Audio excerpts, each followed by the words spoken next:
Pas lumit Vjosa, liçeni i Shkodrës ka gati një projekt mes Shqipërisë dhe Malit të Zi për ta futur në UNESCO. Të dy vendet fshinje zhvilluan takimin e parë të përbashkët mes tyre. Në konferencën Pellgu u mbledhës i liçenit të Shkodrës një rezervë biosfere ndërkufitare. Kjo konferencë synon për shpejtimin e punës për finalizimin e dosjes së nominimit në UNESCO të liçenit të Shkodrës, shprehet përfaqësuesja e Ministrisë së Mjedisit Klodiana Mirakaj. Një vit më parë, në shtator, ne dorëzuam dosje nominuese për futjen e Vjosës në UNESCO Njeriu dhe Biosfera dhe kemi marrë njoftimin paraprak, dosje e cila është tashmë e aprovuar.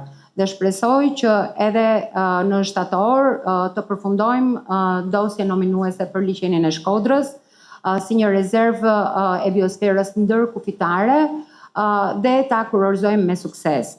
Rezervat e biosferës në rast të parë kanë në qendër të tyre pjesën e komunikimit, pjesën e ruajtjes, pjesën e zhvillimit të qëndrueshëm, kanë të pjesën e ndërlidhjes, po flas për rezervat ndërkufitare, përpjekjet e përbashkëta të vendeve, jo vetëm për të ruajtur dhe mbrojtur natyrën, por nga ana tjetër për t'i dhënë mundësi zhvillimit të qëndrueshëm në nivel vendor.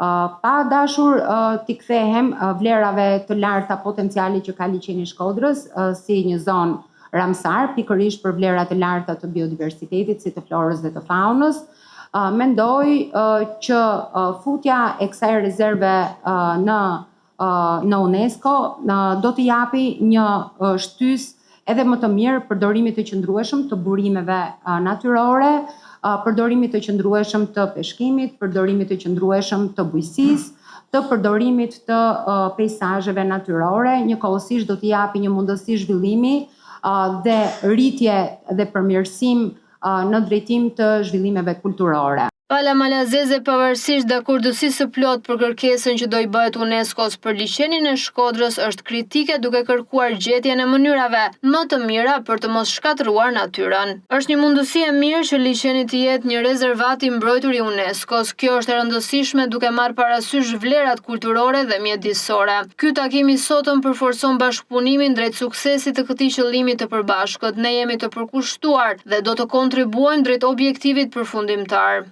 Ne projekti është një rëndësi e veçantë dhe rricikërcisht mirë dhe me vizionin që ka Kryetari i Bashkisë për mënyrën e zhvillimit dhe pozicionimit të liçenit Shkodrës në gjithë destinacionin që ka Bashkia.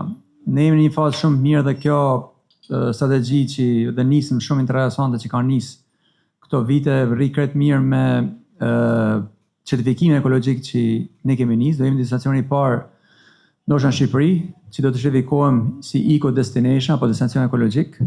Ajo që është e rëndësishme kur liçeni i Shkodrës të shpallet i tillë është që të gjejmë mënyra më të mira që të zhvillojmë potencialet dhe burimet tona në mënyrë cilësore për të mos shkatruar natyrën. Kemi patur shembuj të shumë shteteve dhe nëse organizohet në mënyrë të duhur, përfitimet e kësaj hapësire do të jenë shumë të mëdha. Rezervati biosferës është një e mirë e mbrojtur natyrore, por edhe hapësira rreth saj. Në Malin e Zi do të përfshihen shumë komuna dhe nuk e di se sa do të përfshihen në Shqipëri. Duhet një bashkëpunimi mirë mes të gjithëve për ta zhvilluar, sepse nëse nuk e kemi këtë, atëherë nuk do të realizohet. Projekti Pellgu i mbledhës i liçenit të Shkodrës, një rezervë biosfere ndërkufitare, synon të forcojë bashkëpunimin ndërmjet Shqipërisë dhe Malit të Zi për ruajtjen dhe menaxhimin e përbashkët të liçenit të Shkodrës përmes përgatitjes si një dosje nominimi për shpalljen e tij si rezervë biosfere ndërkufitare nga UNESCO. Ky projekt me një vlerë prej 453.000 euro financohet nga BE në kuadër të programit IPA për bashkëpunimin ndërkufitar Shqipëri-Mali Zi.